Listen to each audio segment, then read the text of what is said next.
One thing though, even in this case where the documents have already been labeled, basically, which obviously they had to be in the appropriate folders, real life is never quite as simple as that. So one of the nice things you can do in this tool is if you go to the top left corner of this grid, you can right click there, and that gives me access to a number of fields, which aren't all enabled by default to avoid kind of overloading you. But two useful ones we can look at straight away are the best guess, which is saying, regardless of what you told me this was in setting, this is what the classifier thinks it might be.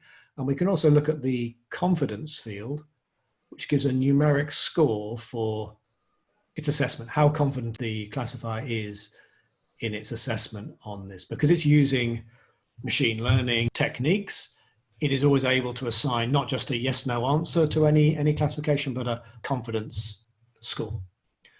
And one of the things the engine does, and the reason it can train quite robustly, is that it sets those levels automatically.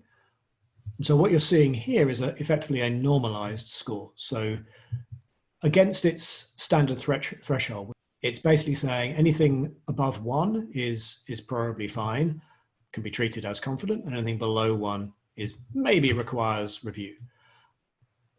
But the one obviously that stands out here is this one, because firstly, it has very low confidence at 0.5. And secondly, actually, its best guess, even though it's been trained to say this is an appraisal report, it's coming back and saying, I don't believe you. I think it's actually a loan application. So we can look at that. And actually, surprise, surprise, it is a loan application. So this is showing a couple of things. Firstly, that in the real world, it's very rare that the training data is perfect.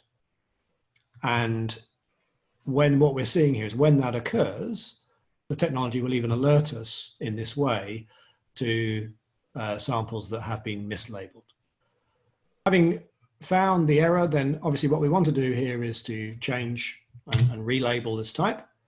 And we can then see what's happened. Well, firstly, this is now fixed. This is confident. You also see that these previous, because it was, with only a relatively small number of other samples, it was pulling down because we were trying to tell it that this was two things. So that rogue sample did have an impact on the confidence in the real loan applications. The point here is that when I change this, what you're seeing is this is changing and retraining the classifier in real time, and you get real time feedback as to what's happened.